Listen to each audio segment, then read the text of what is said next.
Bien, compañeros, buen día. Vamos a hablar sobre el caso clínico de farmacología en la Facultad de Ciencias Médicas de la Universidad de San Carlos de Guatemala. Nuestra catedrática de farmacología, doctora Carla García. Mi nombre es Kevin Mike Roblero. En el caso clínico, pues va a tratar sobre la hiperplasia prostática benigna, ya que es una patología muy frecuente.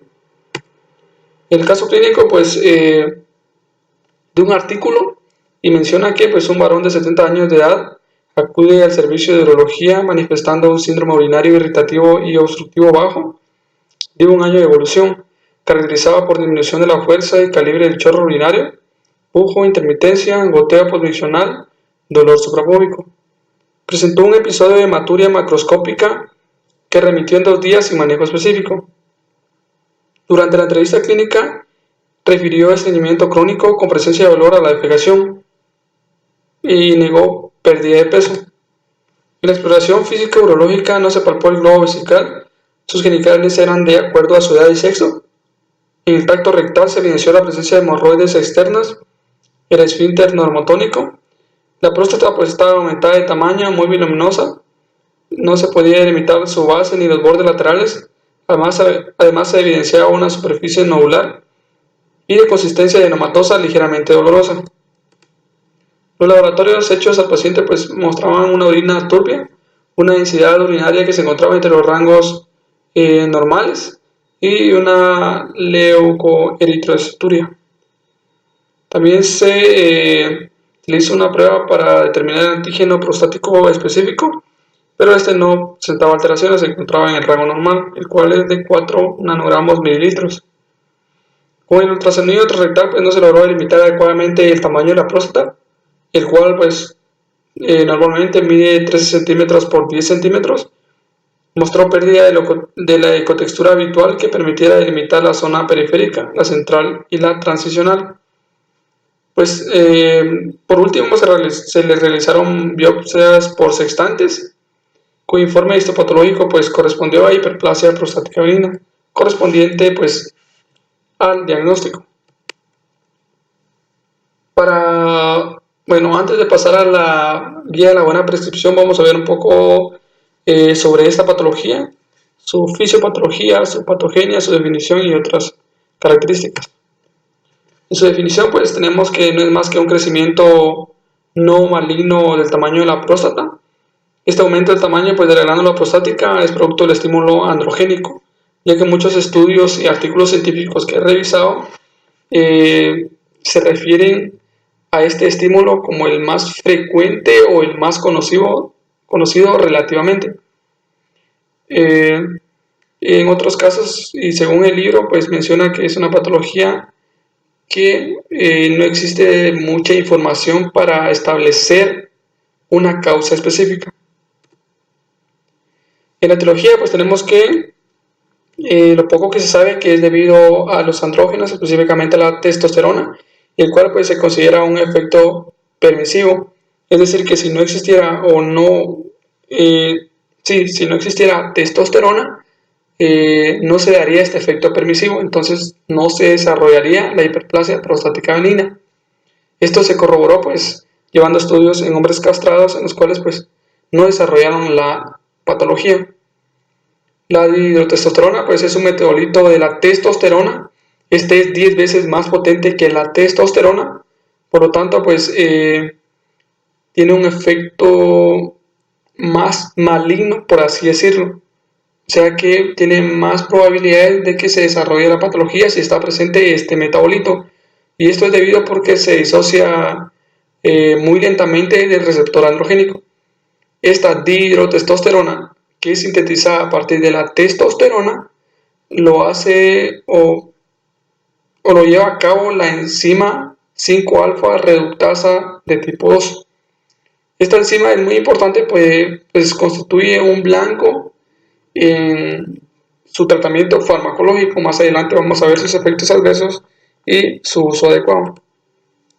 En la patología, pues dijimos que esta patología se desarrolla más frecuentemente en la zona de transición y pues se debe a un aumento en la cantidad de células. Como sabemos, pues la hiperplasia se refiere a un aumento en el número de células y podemos observar la zona transicional de la hiperplasia prostática benigna y pues A la derecha podemos ver un corte histológico donde podemos ver las glándulas hipertrofiadas.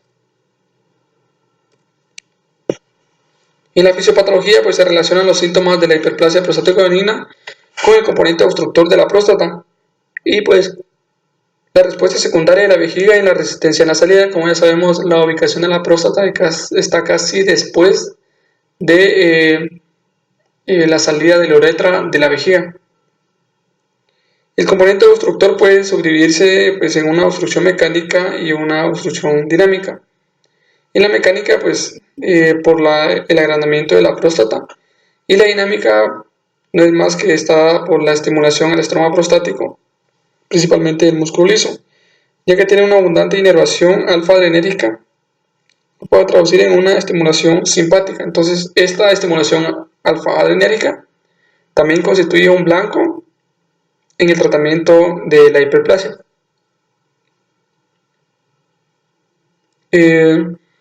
Este receptor es muy importante, ya que debido a algunos estímulos de la vida cotidiana o algunas actividades pueden contribuir a que se exacerben los síntomas de la hiperplasia prostática.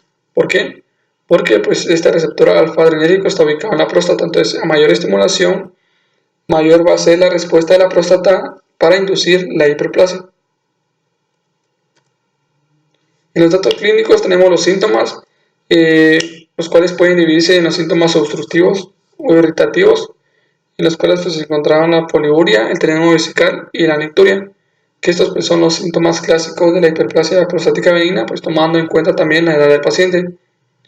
Existe un sistema internacional, vamos a verlo acá, de puntuación de los síntomas prostáticos. Estos tienen una como calificación, por así decirlo, o una puntuación, los cuales son de 0 a 7 leve, de 8 a 19 moderado y de 20 a 35 grave.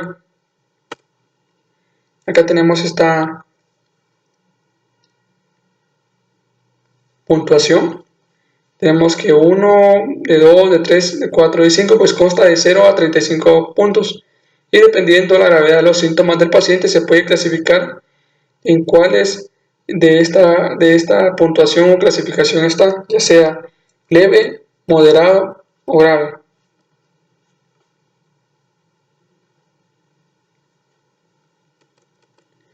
En los signos pues tenemos que hacer una exploración física, el tacto rectal que también es imprescindible, y una exploración neurológica orientada para tener más datos sobre lo que presenta el paciente.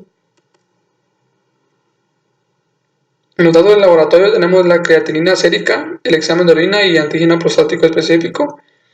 Además, pues, se pueden hacer pruebas, las cuales son la medición de la velocidad del chorro, estudios del flujo de presión y determinación de la orina residual o postmiccional. Diagnósticos diferenciales, tomando en cuenta los síntomas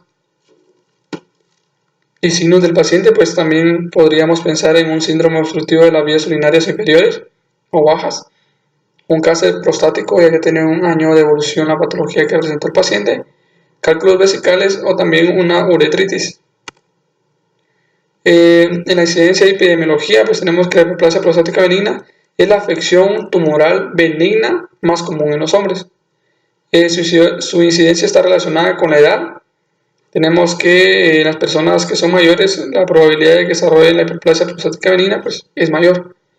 Hay una predisposición genética, puede ser también una enfermedad congénita y otros factores de riesgo, los cuales pues, no se han especificado.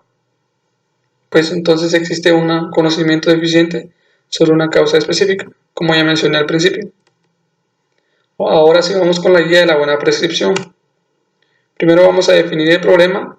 El problema que presentaba el paciente pues era la hiperplasia prostática benigna. Vamos a especificar el objetivo terapéutico. En nuestro caso pues será mejorar la sintomatología de la vía urinaria inferior del paciente, tanto la irritación como la sensación de obstrucción. También buscamos mejorar la micción y pues que por consiguiente desaparezca la disuria.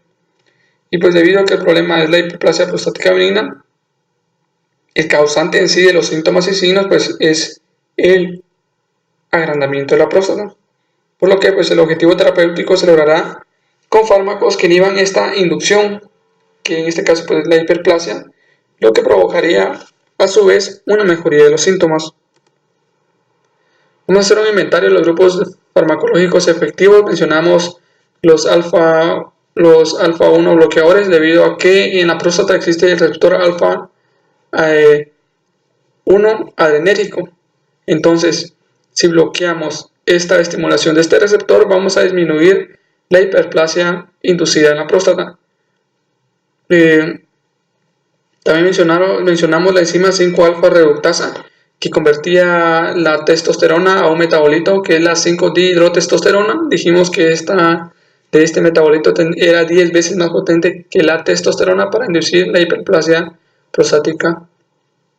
Entonces, existen unos fármacos que inhiben esta enzima, por lo tanto contribuyen a disminuir la hiperplasia prostática que presentan los pacientes. Aquí tenemos una tabla más específica y más gráfica para observar el mecanismo de acción de estos dos grupos farmacológicos. Dijimos que estaban los alfa 1 bloqueadores. Estos van a actuar más que todo en el músculo liso, pues su efecto en sí va a ser la reducción de la estimulación prostática. También tenemos los inhibidores de la 5-alfa reductasa, que van a actuar más que todo en el epitelio, y el efecto va a ser la reducción de la estimulación de la hiperplasia, como podemos observar en esa tabla. Vamos a elegir un grupo efectivo. Para esto vamos a ver específicamente las características de cada uno de los fármacos. Primero vamos a hablar sobre los alfa 1 bloqueadores adrenérgicos. Tenemos la prazosina, pues este relaja el músculo liso de la próstata, así como el músculo liso vascular y arterial. Este se graba principalmente en el hígado. Está disponible en una presentación oral y tiene un tiempo de vida media de 3 horas. Su eficacia está bien documentada. Efectos adversos que presenta pues son pocos efectos establecidos. Estos pueden provocar una ligera hipotensión arterial. ¿Por qué? Si recordamos los receptores en sí, sabemos que el receptor alfa 1 está presente en las arterias, y esto lo que hace es provocar una constricción de las arterias, y esto va a provocar a su vez o va a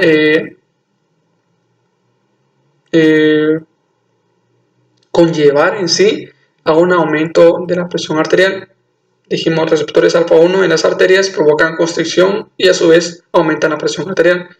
Entonces, si bloqueamos estos receptores, nos va a llevar a una dilatación, por así decirlo, de las arterias y una disminución de la presión arterial.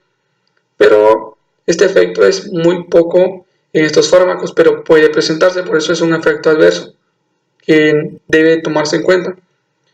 Contraindicaciones, pues la insuficiencia hepática debido a que ahí se degrada el fármaco, y una hipotensión arterial debido a que la podemos inducir aún más. La terazocina pues bloquea la estimulación alfa 1 adrenérgica sobre la glándula prostática, se metaboliza en el hígado, parte de ella se excreta en la orina, tiene un tiempo de vida media de 9 a 12 horas. Es eficaz en pacientes con síntomas urinarios de la hiperplasia prostática benigna. Sus efectos adversos pues es igual al de la prazosina, cual es inducir la hipotensión arterial. Las contraindicaciones en la insuficiencia renal, insuficiencia hepática y en las arritmias, por todos los efectos que este provoca. La doxazosina pues se relaja el músculo liso bloqueando los receptores alfa 1 adrenérgicos de la próstata. Se excreta a través de la orina y las heces. Este tiene una característica importante, ya que su tiempo de vida media es 22 horas. Entonces esto podría ser, valga la redundancia, importante para dosificarla pues una vez al día. Es eficaz para tratar esta patología que presenta el paciente. Su seguridad pues tiene muy poca probabilidad de provocar hipotensión, y no debe administrarse o debe valorar su prescripción en la insuficiencia hepática y en la insuficiencia renal. La tambulosina es un antagonista competitivo alfa 1 adrenérgico en el músculo liso de la próstata. Se degrada en el hígado, tiene un tiempo de vida media de 9 a 15 horas. Tiene una eficacia documentada, pero tiene una mayor potencia de inhibición de la contracción muscular de la próstata. Sus efectos adversos, una hipotensión ortostática y un síndrome de displasia. Su contraindicación pues está más establecida y esta es en la insuficiencia cardíaca, hipotensión arterial y en la insuficiencia hepática. Ahora vamos a hablar sobre los fármacos importantes del otro grupo farmacológico, los cuales son los inhibidores de la 5-alfa reductasa.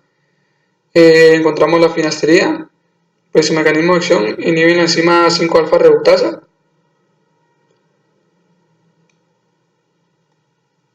Ya hablamos hace un momento sobre lo que hacía la enzima 5-alfa reductasa. Tiene una disponibilidad moderada, está disponible para su consumo oral. Su eliminación es principalmente a través de la orina y su tiempo de media pues no está establecido. Es eficaz para tratar la hiperplasia prostática benigna y pues ayuda a la mejoría de la sintomatología en acompañamiento de un alfa-1 bloqueante. Su seguridad pues tiene efectos adversos que tenemos que valorar, los cuales son la disminución de la libido, menor volumen eyaculatorio e impotencia sexual. La conveniencia pues está contraindicada en pacientes con disfunción eréctil, ya que la pueden potenciar aún más. Valorar la y también tenemos que valorar la posibilidad de administración en estos pacientes. Tenemos la dutasterida, que estas inhiben las isoenzimas de la 5-alfa reductasa, similar a la finasterida. Su eficacia pues es similar a la finasterida, solo que tiene un menor riesgo de retención urinaria aguda.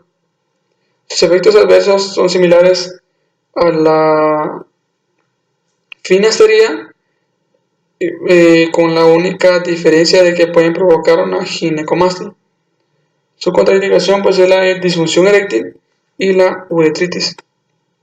Vamos a elegir un medicamento P para tratar a nuestro paciente que fue diagnosticado con la hiperplasia que hemos estado hablando.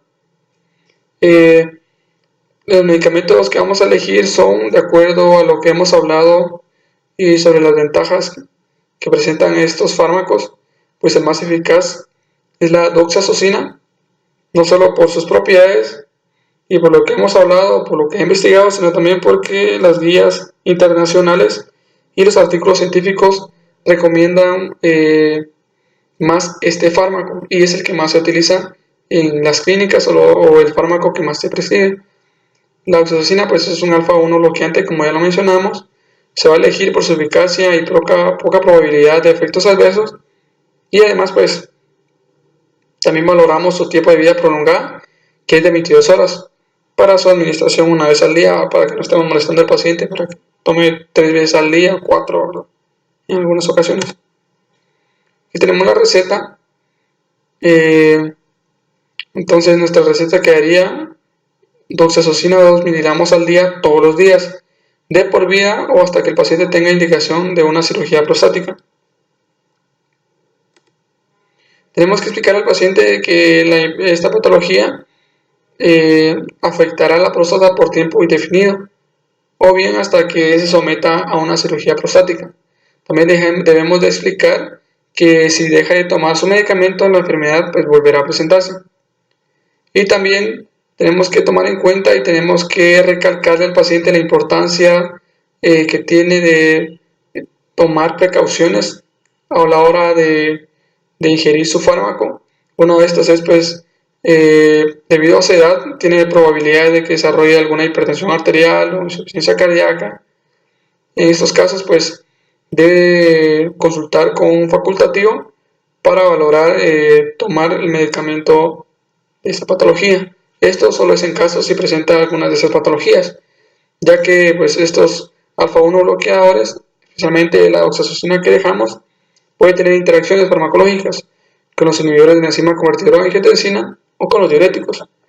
Como bien sabemos que los IECAS pues son para tratar la hipertensión arterial, entonces lo que va a resultar en una disminución de la presión arterial o una hipotensión, y si inducimos más la hipotensión con los IECAS o diuréticos se va a ver afectada también con los alfa-1 bloqueantes por el efecto que ya mencionamos anteriormente. Entonces IECAS o diuréticos que inducen, por así decirlo, la hipotensión, puede verse afectado por la administración de los alfa-1 bloqueantes, ya que también pueden provocar más la hipotensión arterial. Se debe explicar que se debe tomar en la mañana, antes o después del desayuno, y si los síntomas persisten, debe tomar 2 veces al día, en la mañana y antes de dormir. Su presentación farmacológica: hay pastillas de 2 miligramos y de 5 miligramos. Debemos decirle al paciente que si compra una presentación de 5 miligramos debe tomar la mitad de la pastilla nada más. Acá tenemos la bibliografía que utilicé: 2 libros de farmacología, uno de medicina interna, uno de urología general y otros artículos científicos. Esta es una guía de práctica clínica mexicana, no encontré guatemalteca. Aquí podemos ver algunas recomendaciones de esta guía, que son más que todo las que ya mencionamos en nuestra revisión bibliográfica. Y estos son 2 artículos de revisión sobre el tratamiento y el manejo posterior que deben llevar los pacientes. Son los que revisé para cerciorarme de toda la bibliografía científica, el tratamiento que le dejamos al paciente también. Solamente y gracias.